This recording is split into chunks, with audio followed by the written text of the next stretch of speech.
13 তারিখ আগামী পরশুদিন আমরা দেখেছি ঢাকা অবরোধ। এই সরকার আর বেশি দিন টিকবে না।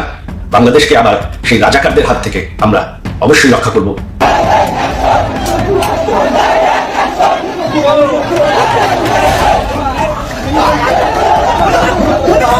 লক্ষ লক্ষ জমায়েত নিয়ে তারা কি যমুনা ঘেরাওয়ের দিকে যাবে, নাকি সরকারকে ফাইনাল আলটিমেটাম দিয়ে দেবে? কি ঘটতে যাচ্ছে?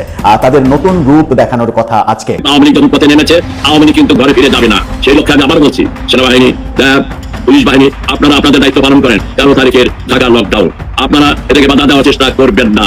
যদি চেষ্টা করেন, তার ফল খুব ভালো হবে না। কিয়ামত, সেই মিনি কিয়ামত ঘটবে হলো 13 তারিখ সকালবেলা। আর মাত্র 24 ঘন্টা বাকি। কি করবেন এখন? নানান জায়গায় বলে ককটেলের বিস্ফোরণ করতেছে। এখন তো ককটেল দেখতেছেন, দুদিন পর বোম দেখবেন। আওয়ামী লীগকে ঠেকাতে সরকার আর মিত্রদের যে শুধু পাচ্ছে না তাই নয়, বরং জুলাই সনদ বাস্তবায়ন ও গণভোট নিয়ে মিত্রদের বিরোধী মেটাতে পারছে না। মরার উপরে খাড়ার ঘা হিসেবে সরকারের জন্য 11 নভেম্বর আসছে জামাত সহ 8 দলের কর্মসূচি।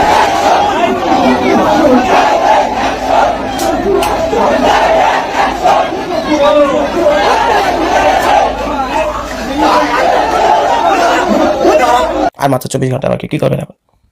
কি করবেন এখন? 13 তারিখে তো মিনি কিয়ামত একটা হয়ে যাবে বাংলাদেশে। সিরিয়াস মিনি কিয়ামত একটা হয়ে যাবে। যখন আওয়ামী লীগ ঘোষণা করলো যে আমরা 13 তারিখে ঢাকা লকডাউন করবো, প্রায় 10 লক্ষ আওয়ামী লীগের কর্মীরা, পুরো ঢাকা শহর অবরোধ করবে, জিম্মি করবে। তখন এই খবর শোনার পর অনেকে আপনারা হাসাহাসি করছেন, হি করছেন যে আওয়ামী লীগের এত ক্ষমতা আছে নাকি, এই করছিনি সেই করছিনি, সব এলো বালপাকনা আওয়ামী লীগ, বুঝছেন, সব এলো পালাইছে, হেই হয়েছে সেই হয়েছে, হ্যান করতে পারবে না, ত্যান করতে পারবে না, আওয়ামী লীগ গর্তে লুকাইছে, এই করবে সেই করবে, বুঝছে, মাঠে দেখাই দেবো, খেলা হবে, মাঠে খেলা হবে, বলছেন এগুলো তো ভাই আপনারা আমার কথা, তাই না? আসো মাঠে আসো, খেলা হবে, আওয়ামী লীগ এই করবে শ্যান করতে। হ্যাঁ ভাই, বাংলাদেশে যে ইন্টেলিজেন্স রয়েছে, তো ইন্টেলিজেন্স ডিপার্টমেন্ট কিন্তু আমাদের ইউনুস স্যারকে এই খবর ঠিকই দিয়েছে যে বস এটাকে হালকাভাবে দেখার কোনো সুযোগ নাই, এটাকে হালকাভাবে দেখার সুযোগ নাই। তো যার ফলে দেখেন আজকে হলো 12 তারিখ সকাল, আপনারা যখন ভিডিওটা দেখবেন, সারা বাংলাদেশ, আরে ভাই আওয়ামী লীগই লকডাউন করবে। বাংলাদেশের পুলিশ, সেনাবাহিনী যারা রয়েছে তারা নিজেরাই এখন ঢাকা শহর লকডাউন করে দিচ্ছে। কার ভয়? আওয়ামী লীগের ভয়। এখন আওয়ামী লীগের যদি ক্ষমতা নাই থাকতো বা এই ধরনের কোনো সিচুয়েশন তৈরি করার মতো কোনো পরিস্থিতি নাই থাকতো আওয়ামী লীগে, তাহলে ইন্টেলিজেন্সের কাছে, বাংলাদেশের ইন্টেলিজেন্সের কাছে এই খবর কেমনে গেল যে সেদিন ভয়াবহ একটা সহিংসতা বাংলাদেশে ঘটতে পারে, অর্থাৎ বাংলাদেশ একটা মিনি কিয়ামতের রিহার্সাল হতে পারে, বাংলাদেশে মিনি কিয়ামতের একটা রিহার্সাল সেদিন হতে পারে। এই খবর তো তারা প্রশাসনকে দিছে, আর প্রশাসনকে দেওয়ার কারণেই তো বাংলাদেশের সেনাবাহিনী, নৌবাহিনী, বিমান বাহিনী, র্যাব বলেন আর যারা বলেন, বুঝছেন, সবাই এক হয়ে গেছে এখন ঢাকা শহর পাহারা দিতেছে আওয়ামী লীগের হাত থেকে বাঁচানোর জন্য। তো আপনারা জানেন কিনা জানি না, এই 13 তারিখ কিন্তু 13 তারিখ কিবার পড়ছে? বুধবার বোধহয় বাংলাদেশে, আমেরিকাতে, হ্যাঁ বাংলাদেশে বুধবার পড়ছে। তো সেই বুধবার দিন সকালে কিন্তু ওই শেখ হাসিনার যে ওই যে বিচারের রায় না, কিন্তু বিচারের রায় কবে দিবে, বিচারের রায় দিবে না, কিন্তু বিচারের রায় কবে দিবে সেদিন কিন্তু ঘোষণা করার কথা হলো বুধবার দিন সকালে। তো এই কারণে আওয়ামী লীগ এই ঘোষণা দিছে যে তোমরা দিবা তো ওই জননেত্রী শেখ হাসিনার কি দিবা, ফাঁসির রায় দিব বা কি এরকম কিছু একটা হবে, যাবজ্জীবন কারাদণ্ড, ফাঁসির রায়, এরকম কিছু একটা হবে। অনুমান করতেছে আমরা সচরাচর এক সরকার চলে গেলে আরেক সরকার যখন এসে বিগত সরকারের আমলে মামলা টামলা দেয়, সচরাচর আমরা এগুলি দেখি, মৃত্যু, ফাঁসি, জেল, জুলুম এগুলি দেখি। তো এটা অনুমান করাটা অস্বাভাবিক কিছু না। তো এখন তারা হয়তো আওয়ামী লীগ এটা চ্যালেঞ্জ ভাবে নিছে, কি আমাদের নেতৃত্বে তুমি ফাঁসির রায় দেবে? আরে বেল আছে নাকি, দেখ না 13 তারিখে রায় তো ঘোষণা না, শুধুমাত্র রায় ঘোষণা দিন কার্যকর করবো, আর সেদিনই আমরা 10 লাখ লোক এনে ঢাকা শহর লকডাউন করবো। এখন আওয়ামী লীগের মাত্র বলছে, এবং এই বলাটা কিন্তু কোনো পত্রপত্রিকা দেয়নি, কিছু দেয়নি, আওয়ামী লীগের যে বিভিন্ন পোর্টাল আছে, তো সেখান থেকে আমরা এটা জানতে পেরেছি। আর এই খবর বাংলাদেশের প্রশাসনে জেনে গেছে। বাংলাদেশের ইন্টেলিজেন্সের প্রতিটা ডিপার্টমেন্ট এখন কুত্তার মতো রাস্তায় পাহারা দিতেছে, বুঝছেন, এই আওয়ামী লীগকে ঠেকানোর জন্য। তার মানে পুরা রাষ্ট্র এখন এক হয়ে গেছে এই আওয়ামী লীগকে ঠেকানোর জন্য। কি এক অবস্থা! এখন কি হাসাহাসি করবেন যে 13 তারিখে কিছু হইব না, নাকে তেল দিয়ে ঘুমান, কিচ্ছু হইব না, এই বলে সেই বনিতে দিতে না ভাই। যেটা বললাম না ভিডিও শুরুতে, আমি আপনি মনে করতেছি, কিন্তু বাস্তবতাটা এটা না। প্রশাসন এটাকে সিরিয়াস ভাবে নিয়েছে। বাংলাদেশের বিভিন্ন জায়গা থেকে পুলিশ, সেনাবাহিনীর লোকজন ডাইকাই না, বিভিন্ন অন্যান্য জায়গা থেকে, আশেপাশে জেলা থেকে ডাইকে এটা সবাই কিন্তু ঢাকায় মজুদ করেছে। আপনারা তো জানেন আজকে সকাল থেকে, অর্থাৎ 12 তারিখ সকাল থেকে 13 তারিখ মধ্যরাত পর্যন্ত বাংলাদেশে ঢাকা শহরে যত রকম সমাবেশ আছে সবকিছু বন্ধ। এখন আওয়ামী লীগ কি লকডাউন করবে? লকডাউন তো সরকারি করে দিছে। তা এখন পরিস্থিতি কোন জায়গায় কিভাবে যায় তা তো বলতে পারি না। অলরেডি শুনলাম যে নানান জায়গায় বলে ককটেলের বিস্ফোরণ করতেছে। এখন তো ককটেল দেখতেছেন, 2 দিন পর বোম দেখবেন। বলে রাখলাম আমি, কাগজে লিখে রাখেন। এখন ককটেল বিস্ফোরণ করতেছে না, এটা তো একটা টেস্ট। ফাইনাল খেলার আগে টেস্ট হয় না?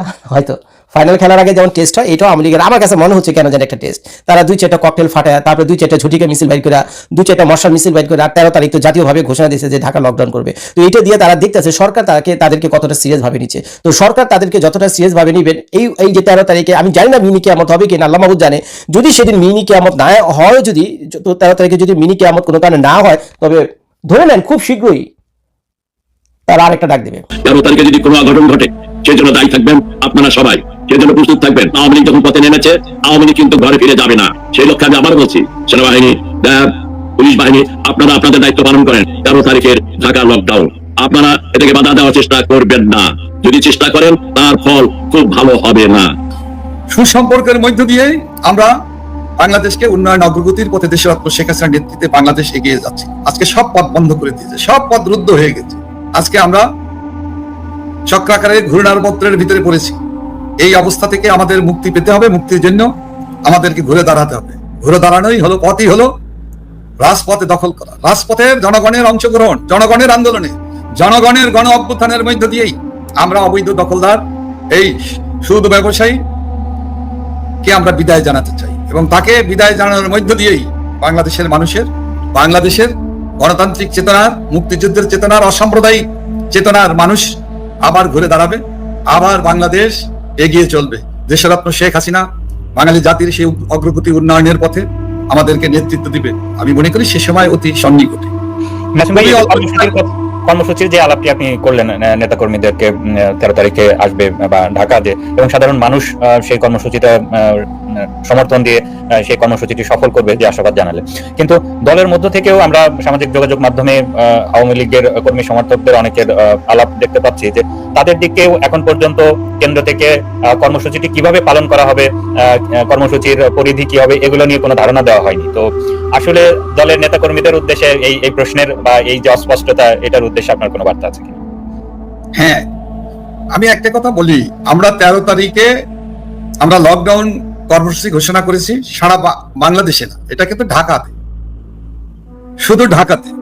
কিন্তু 10, 11, 12 ওই 3 দিন যে কর্মসূচি হবে, সে প্রতিবাদ মিছিল, বিক্ষোভ মিছিল, প্রতিরোধ মিছিল, মশাল মিছিল সহ সব ধরনের প্রতিবাদ ও বিক্ষোভ কিন্তু সারা বাংলাদেশে পালিত হবে।